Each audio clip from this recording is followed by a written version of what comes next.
Good morning. So yesterday when we left off, Miss Fountain came to get Mr. Kermit from his house and take him to the science fair, and he was really mad at her for allowing the kids to do that and for telling the kids the reason that he was losing his job because he thought that the kids would blame themselves then. And so he gets to the science fair and he sees their exhibit and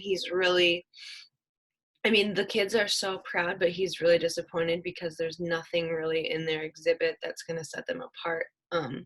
He thinks they got set up for failure until they go outside and he realizes that they totally, completely revamped the Coco Nerd. And so the chapter 28 ends with, God bless America, it's the Coco Nerd. So he's then really excited. So chapter 29, Parker. It's worth all the hard work to see Mr. Kermit's face when he recognizes his car, brand new and so much better. Although how could it be any worse than it was when he left it, being shoveled up off the entrance to the parking lot. I tap on the gas and listen as the roar echoes off the front of the school building. Some cars purr like a kitten. This one screams like a howler monkey, all thanks to 585 horses under the hood, if it had a hood. Howler monkey. I saw that in a book a couple days ago. At first, it looked like a holy workman, but it figured it out in record time. That's been happening faster and faster lately thanks to the extra reading help Mr. Kermit has gotten for me. And not just me. Ribbit helped every kid in our class. There's no way we could ever thank him enough for what he's done, but that doesn't mean we can't try. That's why we rebuilt his car for him. And it's why I have to use the science fair project to totally blow the judge's mind and save his job. Grams regards the large elephant in her lap quizzically. I can't imagine why I bought this pocketbook, she complains. It doesn't match anything I wear. Please don't squeeze it, I request. It's the blue plate special at the local table tonight. If I'm driving, there had better be farm business involved. At that moment, Kiana raises her arm and drops it. The high sign. I stomp on the gas. Even I'm shocked by the burst of acceleration as those 585 horses hurl us forward at breakneck speed. In a heartbeat, the others are far behind me in the rearview mirror. The feeling of raw power is so awesome that when we run out of the driveway, I almost forgot that I'm the one who's steering the car. At the last instant, I yank on the wheel. We thump onto River Street and fly down the block, tires barely touching the pavement. According to Jake, this engine should get us from 0 to 60 in 4.6 seconds. By now, we've got to be just about there. As we pick up speed, Raheem's banner unfurls from the car's old-fashioned radio antenna. I can see it in the mirror, fluttering in the slipstream behind us. The expertly painted words of the message we need to deliver beyond any other. Fire Ribbit? No way. My classmates are jumping up and down and cheering, so it must be open and readable. The adults aren't moving at all, which might be from shock.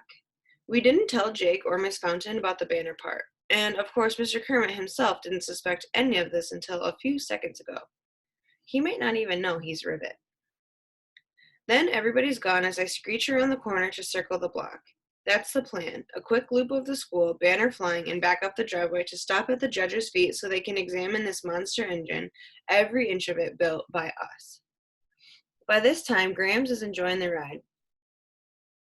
Where are we going, kiddo? The senior center like always, I reply, with a short detour to impress the judges. Judges? She echoes in a strange tone. Don't you mean firemen? No, Grams, they're judges, I explain patiently. This is a science fair project. She frowns. Then who's going to put out the fire? That's when I spot tongues of bright orange flame in the rearview mirror. I panic. The car's on fire. Grams is totally calm. No, it isn't, kiddo. It's the rag we're towing. The banner. I risk a glance over my shoulder. She's right. The heat of the tailpipe set fire to the bedsheet fabric we used to make the banner.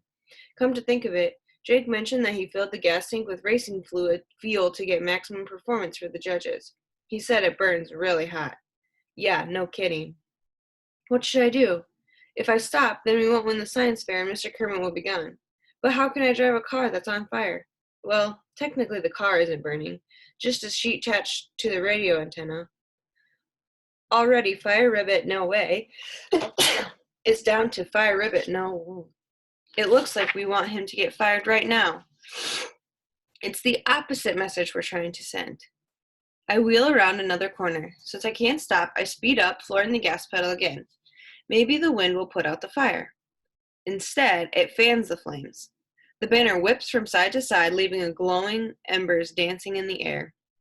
The next time I look back, the honeysuckle hedge is ablaze. This is definitely not covered under my provisional license. Nice moves, kiddo, Grandma cheers. I never knew you were such a good driver. All the months I've been driving Grams, and she doesn't notice my skills until I'm laying waste to the neighborhood. As I streak back down River Street, I leave a line of smoldering bushes in my wake. Black smoke hangs in the air. Now the banner is down to Fire Rib, which sounds like an ad for a restaurant. All along the sidewalk, people are shouting and pointing and scrambling to get out of the way of the swirling sparks. Breathing a silent prayer, I make the final turn onto River Street and streak up the school's driveway. Even though this is a disaster, there's only one place to go, back to the judges. Remember, our project isn't banner making 101.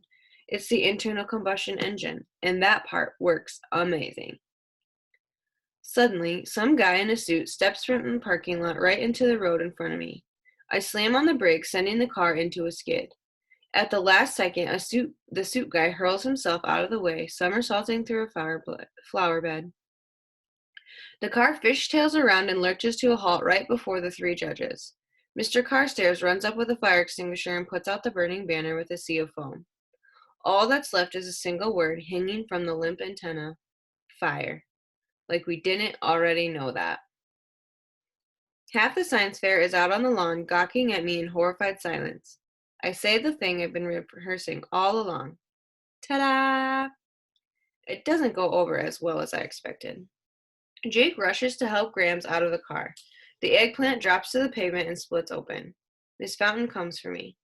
From the direction of the flower bed, the guy I almost hit marches up, red with fury under a layer of mud that cakes his face and expensive suit. Oh man, it's Dr. Thaddeus, the superintendent. Who's the driver? He rages. I'll have you arrested. You lunatic, how dare you? His voice trails off when he realizes he's talking to a kid.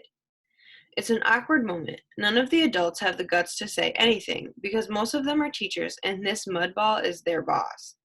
The only person who speaks up is Grams. Who do you think you are?